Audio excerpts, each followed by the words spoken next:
Welcome to the deep dive.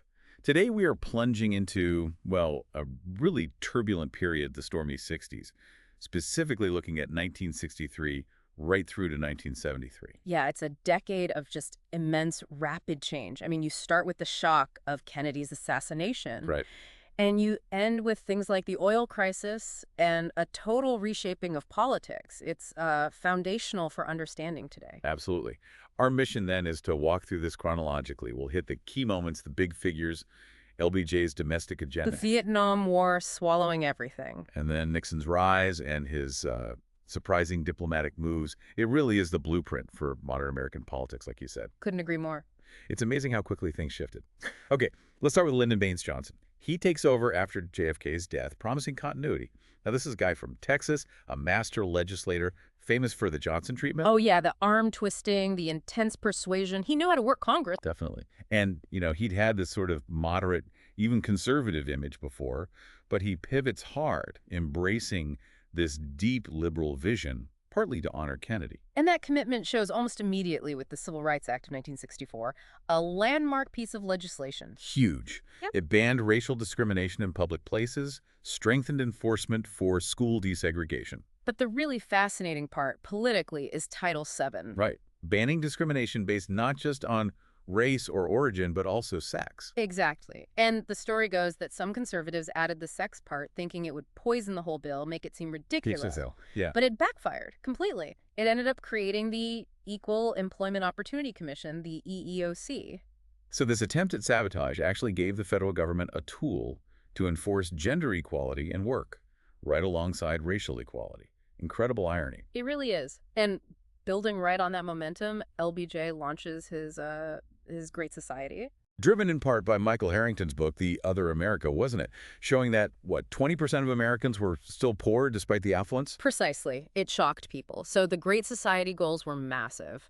End poverty, wipe out discrimination, expand health and welfare, invest in education, the arts, all fueled by this booming economy and, well, a lot of confidence. This led to what the text calls the Big Four legislative achievements.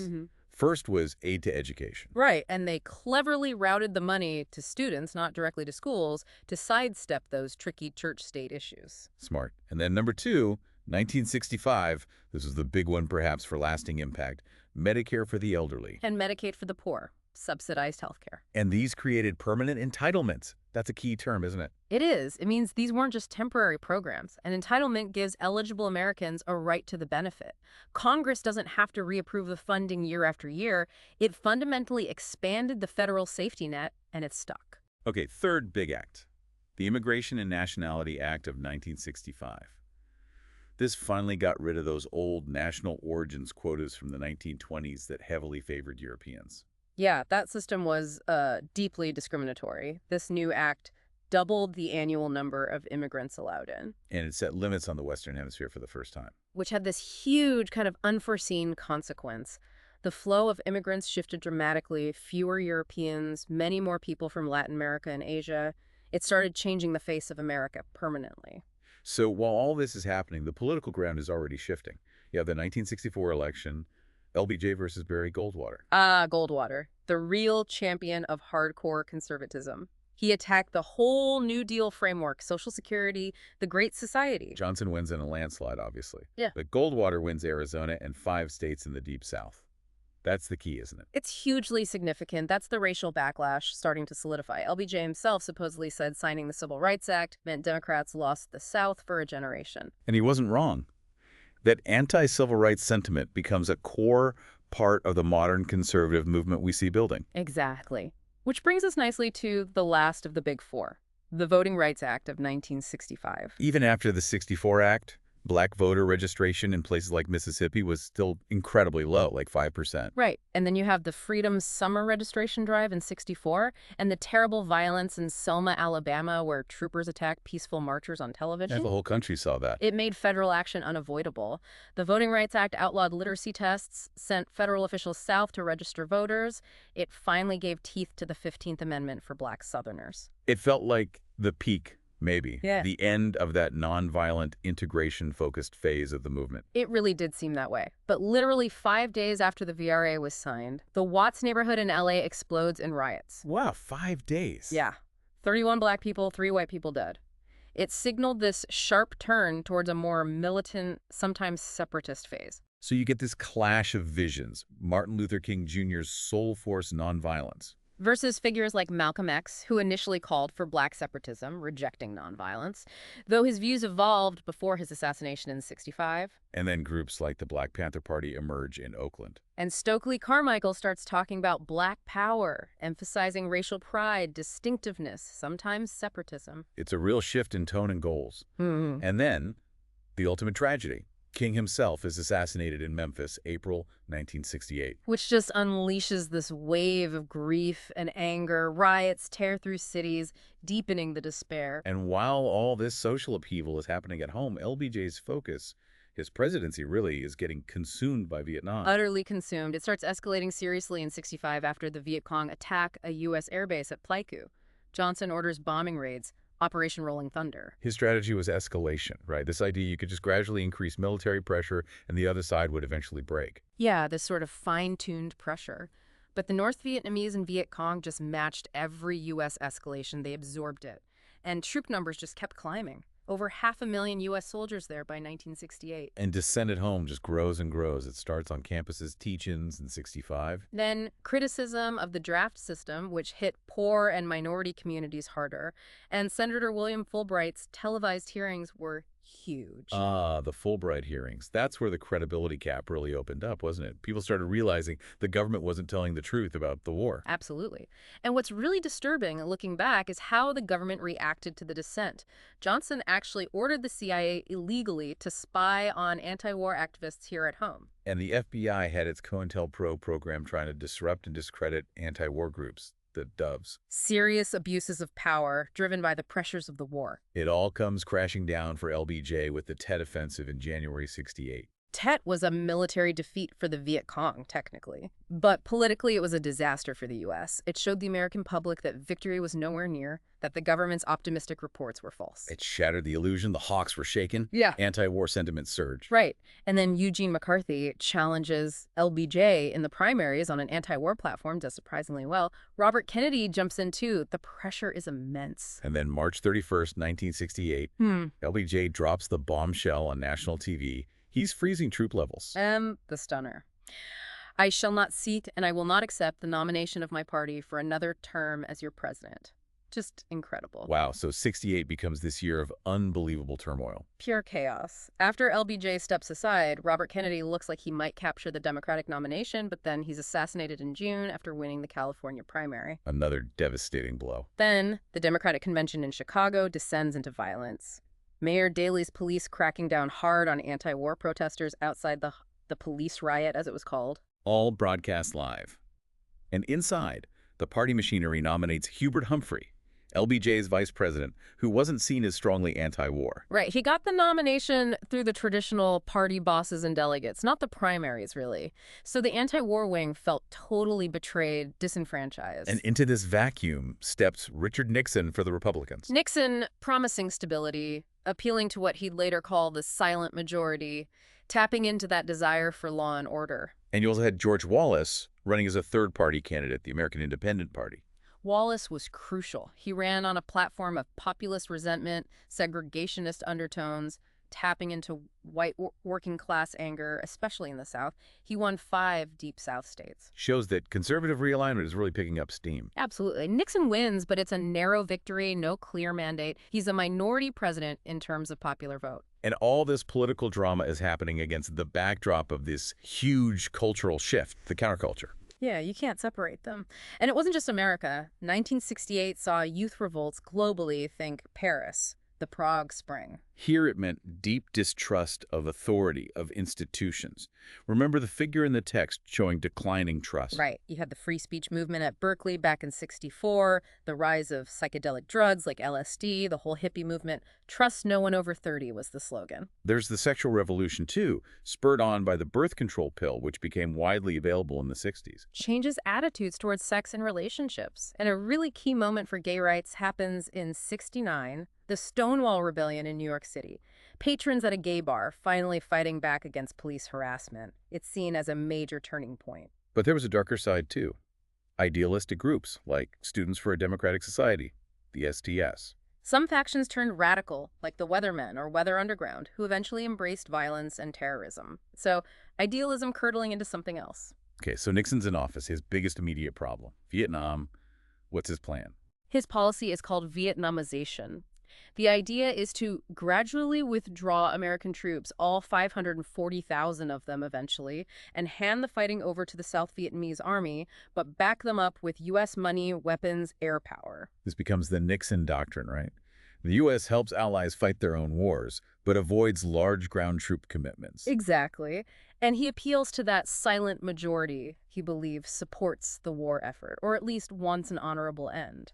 But morale among the troops still in Vietnam is terrible by this point. Rock bottom. Drug use is rampant. Discipline is breaking down. You even have instances of fragging soldiers killing their own officers. And then the public learns about the My Lai massacre from 1968, where U.S. soldiers killed hundreds of unarmed Vietnamese civilians. Just horrific. It grilled even more anti-war sentiment. Then Nixon makes a move that pours gasoline on the fire. The secret invasion of Cambodia in April 1970. The secret, because Cambodia was officially neutral.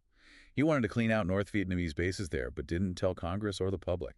When the news broke, it triggered massive protests, especially on college campuses. That's when you had the shootings at Kent State University in Ohio. 4 students killed by the National Guard. And 2 more killed at Jackson State College in Mississippi by police. It felt like the country was coming apart. Congress reacts too. The Senate repeals the Gulf of Tonkin Resolution, that blank check LBJ had for the war. And then in 1971, the Pentagon Papers get leaked by Daniel Ellsberg. Revealing decades of government deception about Vietnam going way back, undermined trust even further. Amidst all this, they do ratify the 26th Amendment in 71, lowering the voting age to 18, maybe an attempt to appease the youth. Perhaps. But while Vietnam is still raging, Nixon and his national security advisor, Henry Kissinger, pull off this stunning diplomatic shift, détente. Yeah, this is where Nixon's strategic thinking really shines. He sees the massive split between the 2 communist giants, China and the Soviet Union. And decides to play the China card. Exactly. He figures if he can open relations with China, it will give him leverage over the Soviets. So Nixon makes that historic visit to Beijing in February 1972. Meets Mao Zedong. Starts normalizing relations after decades of non-recognition. Accepts the one China policy regarding Taiwan. Huge. And it works. Just a few months later, in May 72, he's in Moscow meeting with the Soviet leaders. And this leads to actual agreements. Yeah. The Anti-Ballistic Missile, ABM Treaty, limiting defensive missiles. And the Strategic Arms Limitation Talks, SALT 4, which put the first real caps on offensive nuclear weapons. It's the beginning of slowing down the arms race, a major achievement of détente, or relaxed tension. So, foreign policy successes. What about Nixon on the home front? Well, he wanted to reshape the Supreme Court. He disliked the liberal judicial activism of the Earl Warren court decisions on civil rights, criminal rights like Miranda, prayer, and schools. Right, things like Griswold, Miranda, Engel v. Vital. So he appoints Warren Burger as Chief Justice, hoping for a more conservative direction. But ironically, the Burger Court delivers Roe v. Wade in 1973, legalizing abortion nationwide. Probably not what Nixon expected. He also gets involved in environmental issues, surprisingly, perhaps. Rachel Carson's Silent Spring had raised awareness. And Nixon signs legislation creating the Environmental Protection Agency, the EPA, in 1970, plus the Clean Air Act, the Endangered Species Act later on. Significant environmental framework put in place. And affirmative action takes a turn under Nixon, too. Yes, this is really important. His administration's Philadelphia plan required construction unions working on federal projects to set specific goals and timetables for hiring minority workers. Goals and timetables. Sounds like quotas. Essentially, yes. And the Supreme Court upheld this approach in Griggs v. Duke Power Coney in 1971. This shifted affirmative action from just preventing individual discrimination to actively promoting group representation, aiming for specific outcomes. And this all feeds into Nixon's broader political approach. His Southern strategy, deliberately appealing to white Southern voters who are unhappy with civil rights changes and desegregation, things like court-ordered busing, soft-pedaling civil rights to win over former Democrats to the Republican Party. Which sets up the 1972 election, Nixon versus George McGovern. McGovern ran on a platform seen as very liberal, appealing to anti-war activists, minorities, feminists, but it alienated a lot of traditional working-class Democrats. Nixon wins in a massive landslide. He promises peace is at hand in Vietnam just before the election. And in January 1973, the Paris Peace Accords are signed, a ceasefire. The U.S. agrees to withdraw all its remaining troops. But the catch was, North Vietnamese troops already in South Vietnam were allowed to stay. Exactly. It was essentially a disguised American retreat, allowing the U.S. to pull out. We know how that ended a couple years later. Right. And Congress, reacting to years of Johnson and Nixon expanding presidential war-making powers without consultation, Passes the War Powers Act in November 1973 over Nixon's veto. this requires the president to tell Congress within 48 hours of sending troops into action and limits the commitment to 60 days unless Congress approves an extension, trying to claw back some power. Definitely a reaction to Vietnam and what many saw as the imperial presidency. It fostered a mood some called the new isolationism. Okay, so we've withdrawn from Vietnam, détente is underway. But then one last crisis hits right at the end of our period, the Arab Oil Embargo of 1973. Yeah, this comes right after the Yom Kippur War in October 73, where the U.S. resupplied Israel. In retaliation, the Arab nations and OPEC, the Organization of Petroleum Exporting Countries, slap an embargo on oil shipments to the U.S. and its allies. And they cut production. The impact was immediate and profound. This marked the end of the era of cheap, abundant energy that had fueled post-war prosperity. U.S. domestic oil production had actually peaked in 1970. So we were already becoming more dependent on foreign oil. Exactly. OPEC quadrupled the price of crude oil. It sent shockwaves through the economy, drove up inflation, caused gas shortages. It forced Americans to confront their reliance on foreign energy for the first time, really. A major turning point. So, wrapping this incredibly dense decade up, what's the big picture from 63 to 73? I think you see American liberalism reach its absolute zenith with the Great Society legislation early on. Medicare, Medicaid, civil rights, voting rights. Right, but almost immediately it comes under immense strain from the Vietnam War abroad, which drains resources and divides the nation. And from forces at home. The shift to black power, the counterculture challenging norms, and crucially, the rise of a powerful conservative backlash. Yeah, LBJ's dream of a great society was, as the text says, sacrificed on the cross of Vietnam. He couldn't have both guns and butter, ultimately. And that backlash against the cost of the Great Society, against perceived judicial activism, against the cultural changes fueled by racial tensions, it paves the way for Nixon's victories and the rise of modern conservatism. Absolutely. The success of Wallace, Nixon's Southern strategy. These realign the political map in ways we still live with. Think about how those debates from the 60s and early 70s about the role of government, about affirmative action moving towards group results versus individual protection are still central to our political arguments today. A truly transformative and often traumatic decade. Thank you for joining us for this deep dive into the storm of the 60s. We hope this breakdown helps clarify this pivotal period for you.